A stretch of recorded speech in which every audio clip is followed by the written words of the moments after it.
Bom dia, boa tarde ou boa noite. Aqui com vocês, mais uma vez, Cruyff Freitas, representando o CAC Estudos Espíritas. Sigam o CAC no Instagram, @CAC Estudos Espíritas. E façam a inscrição no canal do YouTube e nos acompanhem ativando as notificações CAC Estudos Espíritas e vamos de divulgação da doutrina espírita. E hoje é dia de Clube do Livro. Bora? Nosso slide padrão de Kardec, Amor e Caridade. E aqui a nossa obra, que iniciamos a leitura na semana passada, com o capítulo 1. E hoje iniciaremos o capítulo 2, Comentários do Instrutor, do livro Ação e Reação, uma obra ditada por André Luiz e psicografada por Francisco Cândido Xavier. Sem mais demoras, vamos adiante. Comentários do Instrutor. O recinto a que demandáramos era confortável e amplo, mas a expressiva assembleia que o lotava era, em grande parte, desagradável e triste. Ao clarão de vários lampadários, podíamos observar, no largo estrado em que nos instaláramos com o orientador, os semblantes disformes que, em maioria, ali se congregavam. Aqui e ali se acomodavam assistentes e enfermeiros, cuja posição espiritual era facilmente distinguível pela presença simpática com que encorajavam os sofredores. Calculei em 200, aproximadamente, o número de enfermos que à nossa frente se reuniam. Mais de 2/3 apresentavam deformidades fisionômicas. Lembrando a vocês que estavam ali desencarnados e ainda assim conservavam deformidades que tinham alcançado o seu perispírito e dessa forma eles se apresentavam aos demais espíritos, principalmente neste caso a André Luiz e Hilário, que estavam com o instrutor Druso. Todo mundo lembra o nome de Druso? Quem terá visitado um sanatório de moléstias da pele, analisando em conjunto os doentes mais graves, poderá imaginar o que fosse aquele agregado de almas silenciosas e dificilmente reconhecíveis. Imagine a comparação, né? Notando a quase completa quietude ambiente, indaguei de Druso quanto à tempestade que se contorcia lá fora, informando-me, o generoso amigo, que nos achávamos em salão interior da cidadela, exteriormente revestido de abafadores de som. Então, aquela tempestade magnética que estava acontecendo fora do local, do recinto, não iria incomodar o que aconteceria adiante. Integrando a equipe dirigente, Hilário e eu, André Luiz, passamos a conhecer companheiros agradáveis e distintos. Os assistentes Silas e Honório e a irmã Celestina, 3 dos mais destacados assessores na condução daquela morada socorrista. Não nos foi possível qualquer entendimento, além das saudações comuns, porque o orientador, após indicar um dos enfermos para proferir a oração de início, que ouvimos emocionadamente, tomou a palavra e falou com naturalidade, qual se estivesse conversando numa roda de amigos. Irmãos, agora Druso, continuemos hoje em nosso comentário acerca do bom ânimo. Não me creiam separado de vocês por virtudes que não possuo. A palavra fácil é bem posta, e bem posta é, muita vez, dever espinhoso em nossa boca, constrangendo-nos à reflexão e à disciplina.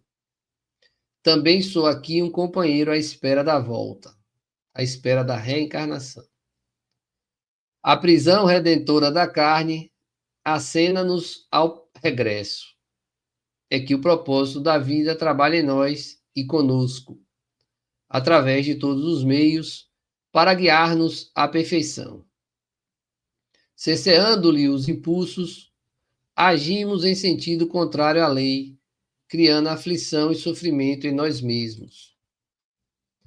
No plano físico, muitos de nós supunhamos que a morte seria ponto final aos nossos problemas, enquanto outros muitos se acreditavam privilegiados da infinita bondade, por haverem abraçado atitudes de superfície nos templos religiosos. Perceba, atitudes superficiais nos templos religiosos. A viagem do sepulcro, a morte, no entanto, ensinou-nos uma lição grande e nova, a de que nos achamos indissoluvelmente ligados às nossas próprias obras. Nossos atos tecem asas de libertação ou algemas de cativeiro para nossa vitória ou nossa perda. A ninguém devemos o destino senão a nós próprios. Entretanto, se é verdade que nos vemos hoje sob as ruínas de nossas realizações deploráveis, não estamos sem esperança. Vejam que ele assume aqui a responsabilidade pelo momento em que está no plano espiritual, de acordo com o que ele praticou durante sua encarnação, ou válido para qualquer um de nós. Se a sabedoria de nosso Pai Celeste não prescinde da justiça para evidenciar-se, essa mesma justiça não se revela sem amor. Se somos vítimas de nós mesmos, somos igualmente beneficiários da tolerância divina, que nos descerra os santuários da vida, para que saibamos espiar e solver, restaurar e ressarcir. Na retaguarda, aniquilávamos o tempo, instilando nos outros sentimentos e pensamentos que não desejávamos para nós, quando não estabelecíamos pela crueldade e pelo orgulho vasta sementeira de ódio e perseguição. Com semelhantes atitudes, porém, levantamos em nosso prejuízo a desarmonia e o sofrimento que nos sitiam à existência, quais inexoráveis fantasmas. Então, o mal praticado continua, após a morte, a perseguir a pessoa em estado perispiritual, como um espírito errante, assim como se fosse um fantasma. O pretérito, o passado, fala em nós com gritos de credor exigente, amontoando sobre as nossas cabeças os frutos amargos da plantação que fizemos. Daí os desajustes e enfermidades que nos assaltam a mente, desarticulando-nos os veículos de manifestação. Admitíamos que a transição do sepulcro fosse lavagem miraculosa, liberando-nos o espírito, mas ressuscitamos no corpo sutil de agora, com os males que alimentamos em nosso ser. Corpo sutil de agora, todos os catecistas já sabem, o perispírito. E esses perispíritos, pelo menos daquela assembleia ali reunida, estavam deformados, estavam ainda com as mazelas ocasionadas pela encarnação e pelos atos praticados por aqueles irmãos durante suas encarnações. Continuando, nossas ligações com a retaguarda, por essa razão, continuam vivas. Laços de afetividade mal dirigida e cadeias de aversão aprisionam-nos ainda a companheiros encarnados e desencarnados, muitos deles em desequilíbrios mais graves e constringentes que os nossos. Nutrindo propósitos de regeneração e melhoria, somos hoje criaturas despertando entre o inferno e a terra, que se afinam tão estranhamente um com o outro, como nós e nossos feitos. Achamo-nos imbuídos do sonho de renovação e paz, aspirando à imersão na vida superior. Entretanto, quem poderia adquirir respeitabilidade sem quitar-se com a lei? Ninguém avança para a frente sem pagar as dívidas que contraiu. Como trilhar o caminho dos anjos, de pés amarrados ao carreiro dos homens, que nos acusam as faltas, compelindo-nos à melhoria, ao mergulho nas sombras?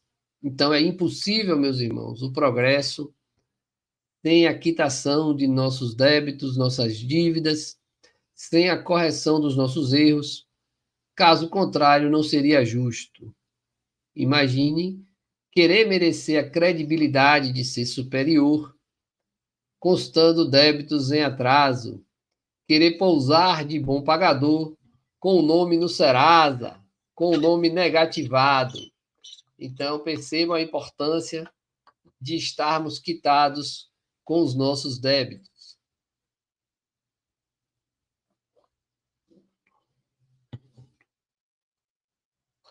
Druso fez ligeira pausa e, depois de significativo gesto, como que indicando a torturada paisagem exterior, prosseguiu em tom comovente. Então, ele mostrou a tempestade magnética com aqueles rostos desfigurados que estavam dentro dela.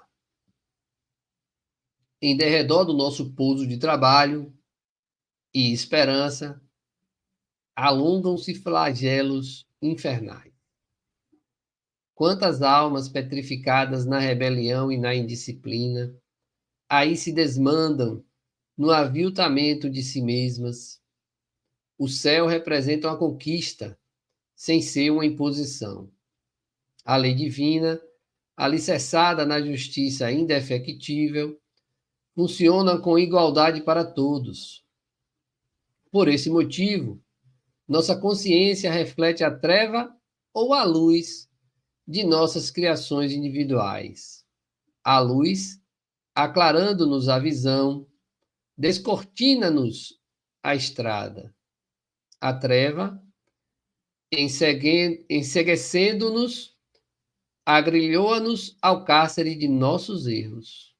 Então vejam que, óbvio que a luz vai iluminar o caminho e a treva vai dificultar e vai nos aprisionar aos erros. O espírito em harmonia com os desígnios superiores descortina o horizonte próximo e caminha, corajoso e sereno, para diante, a fim de superá-lo. No entanto, aquele que abusa da vontade e da razão, quebrando a corrente das bênçãos divinas, modela a sombra em torno de si mesmo, insulando-se em pesadelos aflitivos, incapaz de seguir à frente, definindo assim a posição que nos é peculiar. Somos almas entre a luz das aspirações sublimes e o nevoeiro dos débitos escabrosos, para quem a reencarnação, como recomeço de aprendizado, é concessão da bondade excelsa que nos cabe aproveitar no resgate imprescindível. Então vejam que a reencarnação é uma dádiva que Deus nos concede e precisamos aproveitá-la. E aí eu deixo uma pergunta para você. O que você tem feito da sua encarnação? Vamos aproveitar. Continuando a leitura, em verdade, por muito tempo ainda, sofreremos os efeitos das ligações com os nossos cúmplices e associados de intemperança e desregramento, mas, dispondo de novas oportunidades de trabalho no campo físico, é possível refazer o destino, solvendo escuros compromissos e, sobretudo, promovendo novas sementeiras de afeição e dignidade, esclarecimento e ascensão. Sujeitando-nos às disposições das leis que prevalecem na esfera carnal, teremos a felicidade de reencontrar velhos inimigos sob o véu de temporário esquecimento, facilitando-se-nos, assim, a reaproximação preciosa. Daí a importância, meus irmãos, do esquecimento do passado. Eu vejo muitas pessoas que falam: eu quero fazer regressão, eu quero saber o que eu fui, eu quero saber o que eu fiz a fulano, o que fulano me fez. A regra é clara, meus irmãos, é o esquecimento. Contudo, não estou dizendo que em algumas situações a regressão não traga bons resultados. Pode sim e deve acontecer. Mas nem todo mundo está preparado para lembrar o que foi em uma vida passada. A pessoa pode não conseguir lidar com aquilo que recordar. Então vamos lembrar que, segundo os desígnios do Criador, a regra é o esquecimento do passado. Dependerá desse modo de nós mesmos convertê-los em amigos e companheiros, de vez que, padecendo-lhes a incompreensão e a antipatia, com humildade e amor, sublimaremos nossos sentimentos e pensamentos, plasmando novos valores de vida eterna em nossas almas. E aqui ele para. E André Luiz começa. Ante a pausa que o instrutor imprimiu, as suas considerações, voltei-me para a assembleia que o escutava, suspensa nas flamas de elevada meditação. Alguns dos enfermos ali enfileirados tinham lágrimas nos olhos, enquanto outros mostravam um semblante estático dos que se conservam entre o consolo e a esperança. Druso, que também sentia o efeito das suas palavras nos ouvintes reconfortados, continuou: somos espíritos endividados, com a obrigação de dar tudo em favor da nossa renovação. Esse dar tudo, gente, não é abrir mão de tudo que se tem, é dar o melhor para conseguir esta renovação. Comecemos a articular ideias redentoras e edificantes desde agora, favorecendo a reconstrução do nosso futuro.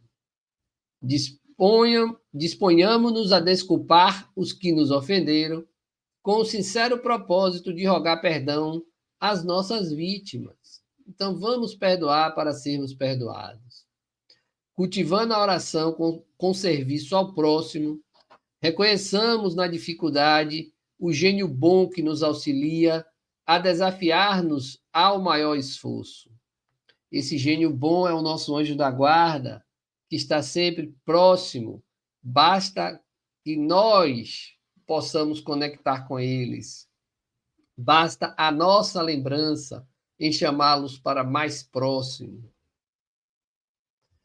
Reunindo todas as possibilidades ao nosso alcance, espalhemos nas províncias de trevas e dor que nos rodeiam o socorro da prece e o concurso do braço fraternal, preparando o regresso ao campo de luta, o plano carnal, em que o Senhor, pela bênção de um corpo novo, nos ajudará a esquecer o mal e replantar o bem.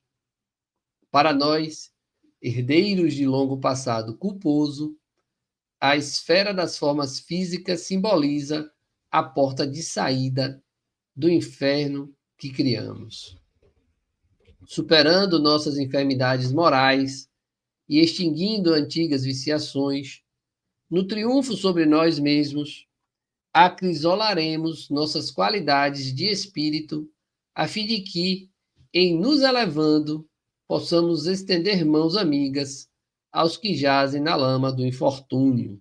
Então, veja a importância de buscar o crescimento, de aspirar essa melhora, para quem sabe um dia possamos ajudar os outros.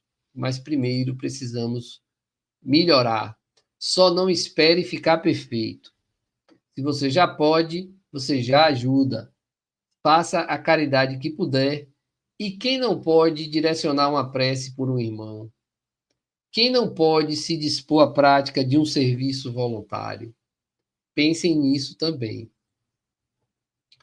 Nós, que temos errado nas sombras, atormentados viajores do sofrimento, nós, que conhecemos o deserto de gelo e o suplício do fogo na alma opressa, poderíamos, acaso, encontrar maior felicidade que a de subir alguns degraus no céu para descer com segurança aos infernos, de modo a salvar aqueles que mais amamos, perdidos hoje, quais nos achávamos ontem, nas furnas da miséria e da morte? Então veja, nós temos essa condição de regressar para buscar aqueles que nós mais amamos. Dezenas de circunstantes entreolhavam-se admirados e felizes. A essa altura, mostrava-se o mentor nimbado de doce claridade, a se lhe irradiar do tórax em cintilações opalinas. Fitei meu companheiro e, reparando-lhe os olhos enevoados de pranto, busquei sufocar minha própria comoção. O instrutor não falava como quem ensinasse, teorizando. Estampava na voz a inflexão de quem trazia uma dor imensamente sofrida e dirigia-se aos companheiros humildes ali congregados, quais se lhe fossem todos eles filhos queridos ao coração. Supliquemos ao Senhor, prosseguiu comovidamente, nos conceda forças para a vitória, vitória que nascerá em nós para a grande compreensão. Somente assim, ao preço de sacrifício no reajuste, conseguiremos o passaporte libertador. Calando-se o dirigente da casa, levantou-se da assembleia uma senhora triste e, caminhando até nós, dirigiu-se a ele em lágrimas. Meu amigo, revele-me a intromissão. Quando partirei para o campo terrestre com meu filho, ou seja, quando vou reencarnar, tanto quanto posso, visito nas trevas, não me vê, nem me escuta. Sem se dar conta da miséria moral a que se acolhe, continua autoritário e orgulhoso.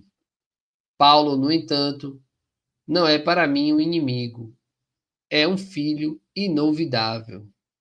Ah, como pode o amor contrair tamanho débito? Sim, exclamou Druso, reticencioso. O amor é a força divina que frequentemente aviltamos.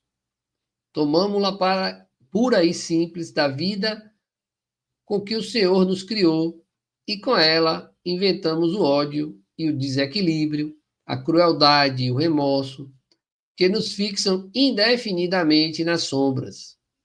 Quase sempre é mais pelo amor que nos enredamos em pungentes labirintos no tocante à lei. Amor mal interpretado, mal conduzido. Como se voltasse de rápida fuga ao seu mundo interior, acendeu novo brilho no olhar, afagou as mãos da torturada mulher e anunciou: esperamos possa você reunir-se em breve ao seu rapaz na valiosa empresa do resgate. Pelos informes de que dispomos, não se demorará ele nas inibições em que ainda se encontra. Tenhamos serenidade e confiança. Enquanto a pobrezinha se retirava com um sorriso de paciência, o instrutor ponderou conosco. Nossa irmã possui excelentes qualidades morais, mas não soube orientar o sentimento materno para com o filho, que jaz nas sombras. Instilou nele ideias de superioridade malsã que se lhe cristalizaram na mente, favorecendo-lhe os acessos de rebeldia e brutalidade, transformando-se em tiranete social. O infeliz foi fisgado, sem perceber, ao pântano tenebroso, em seguida à morte do corpo. E a desventurada genitora, sentindo-se responsável pela sementeira de enganos que lhe arruinou a vida, hoje se esforça para reavê-lo. E realizará semelhante propósito? Perguntou Hilário com interesse. Ao que Drúzio respondeu: Não podemos duvidar, replicou nosso amigo convincente. Mas como? Perguntou Hilário. Nossa amiga, que amoleceu a fibra da responsabilidade moral no excesso de reconforto, voltará à reencarnação em círculo paupérrimo, recebendo aí, quando novamente mulher jovem, então desprotegida, o filho que ela própria complicou nas antigas fantasias de mulher fútil e rica. Ser-lhe-á, na carência de recursos econômicos, a inspiradora de heroísmo e coragem, regenerando-lhe a visão da vida e purificando-lhe as energias na forja da dificuldade e do sofrimento. Vejam a programação reencarnatória. Em uma encarnação anterior, ela foi fútil e rica, ensinou ao filho que ele era maior que os outros, melhor que os outros, e isso, depois da morte, o levou para um ambiente de pensamentos ruins e aprisionado em seus erros. E a sua próxima reencarnação, ela estará provavelmente na condição de pobre, paupérrima, e incitará ao seu filho heroísmo e coragem para regenerar a sua visão da vida. Fantástico. E vencerão no difícil tentame? Indagou meu companheiro Hilário de novo, evidentemente intrigado. A vitória é a felicidade que todos lhes desejamos. E se perderem na batalha projetada? De certo, falou o orientador com expressiva inflexão de voz. Regressarão em piores condições aos precipícios que nos circundam. Voltarão piores, imagine. Depois de um sorriso triste, Druso ajuntou. Cada um de nós, os espíritos endividados, em renascendo na carne, transporta consigo para o ambiente dos homens uma réstia do céu que sonha conquistar e um vasto manto do inferno que plasmou para si mesmo. Quando não temos força suficiente para seguir ao encontro do céu, que nos confere a oportunidade de ascensão até ele, retornamos ao inferno que nos fascina à retaguarda. Veja que as nossas escolhas vão identificar onde estaremos após o desencarne. Nosso anfitrião ia continuar, no entanto, um velhinho cambaleante veio até nós e disse-lhe humildemente: Ah, meu instrutor, estou cansado de trabalhar nos tropeços daqui. Há 20 anos, carrego doentes loucos e revoltados para este asilo. Quando terei meu corpo na terra para descansar no esquecimento da carne, aos pés dos meus? Druso afagou-lhe a cabeça e respondeu comovido: Não desfaleça, meu filho. Console-se. Também nós, faz muitos anos, estamos presos a esta casa por injunções de nosso dever. Sirvamos com alegria. O dia de nossa mudança será determinado pelo Senhor. Calou-se o ancião de olhos tristes. Logo após, o orientador fez vibrar a pequena campainha e a assembleia se colocou à vontade para a livre conversação. Um moço de expressão simpática abeirou-se de nós e, depois de saudar-nos afetuosamente, observou-se inquieto. instrutor amigo, ouvindo-lhe a palavra educativa e ardente, fico a cismar nos enigmas da memória. Por que este ouvido para cá da morte física? Se tive existências outras, antes da última, cujos erros agora procuro reparar, por que razão me não lembro delas? Então ele estava ali, desencarnado, só lembrava da última existência, não lembrava das encarnações anteriores. Olha que pergunta interessante. E olha a dificuldade do espírito de lembrar de tudo. Ele provavelmente ainda estava muito materializado. Veremos adiante. Antes de partir para o campo físico, na romagem que me fixou o nome pelo qual hoje respondo, devo ter deixado bons amigos na terra espiritual, assim como alguém que viajando na terra de um continente para outro, comumente deixa no cais afeições queridas que não o esquecem.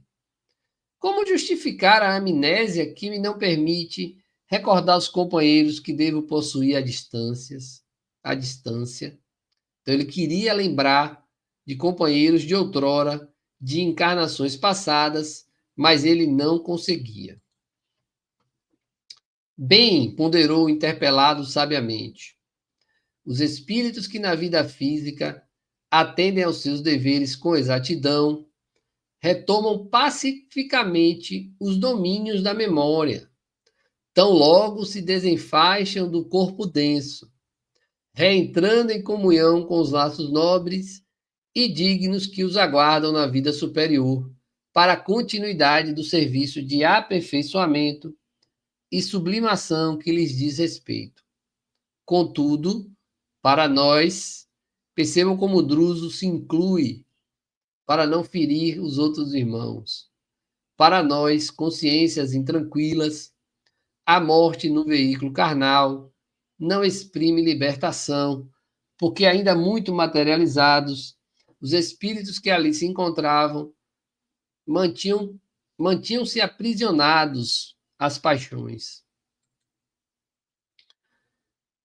Perdemos o carro fisiológico, o corpo, mas prosseguimos atados ao pelourinho invisível de nossas culpas. E a culpa, meu amigo, é sempre uma nesga de sombra eclipsando-nos a visão.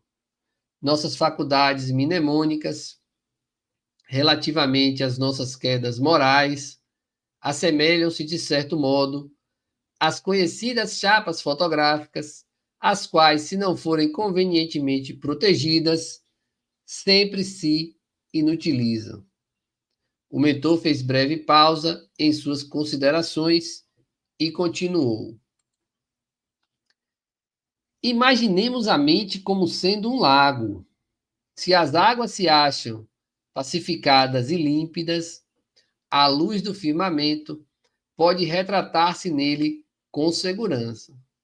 Mas, se as águas vivem revoltas, as imagens se perdem ao quebro das ondas móveis, principalmente quando o lodo acumulado no fundo aparece à superfície. A rigor, somos aqui nas zonas inferiores, onde eles estavam, seres humanos muito distantes da renovação espiritual, não obstante desencarnados. Então veja que ele compara a mente como um lago e diz que quando o lago está tranquilo, quando a mente está tranquila, a luz de Deus ilumina com mais segurança. Diferente quando a mente está revoltada, que parecido com o lago revolto, impede que seja possível ver o fundo, devido ao grande acúmulo de detritos que ficam mexidos comparados a um lodo. O consulente escutava-o, visivelmente surpreendido, e dispunha-se a formular interrogações novas, ante a pausa que se fizera. Mas Druso, antecipando-se-lhe a palavra, acentuou em tom amigo. Observe a realidade em si mesmo. Mandou ele se olhar, percebam. A despeito dos estudos a que presentemente se confia, E apesar das sublimes esperanças que lhe ocupam agora o coração, seu pensamento vive preso aos sítios e paisagens de que, pela morte, supostamente se desvencilhou. Então, ele ainda se reportava à sua última encarnação. Em pleno caminho da espiritualidade, você se identifica com as escuras reminiscências que permanecem ao longe no tempo. O lar, a família, os compromissos imperfeitamente solucionados. Então, o que ele não resolveu. Tudo isso é lastro, inclinando a sua mente para o mundo físico, onde nossos débitos reclamam sacrifício e pagamento. Então, o cara ainda estava preso, aquele espírito ainda estava preso à sua última encarnação, seja ao seu lar, à sua família, ou aos compromissos imperfeitamente solucionados. É verdade, é verdade. Suspirou o rapaz compungidamente, mas o instrutor prosseguiu. Sob a hipnose, nossa memória pode regredir e recuperar-se por momentos. Isso, porém, é um fenômeno de compulsão. E em tudo convém satisfazer a sabedoria da natureza. Libertemos o espelho da mente, que jaz sob a lama do arrependimento, do remorso e da culpa, e esse espelho divino refletirá o sol com todo o esplendor de sua pureza. Druso ia continuar, mas a chegada de um colaborador impediu-nos a conclusão do assunto.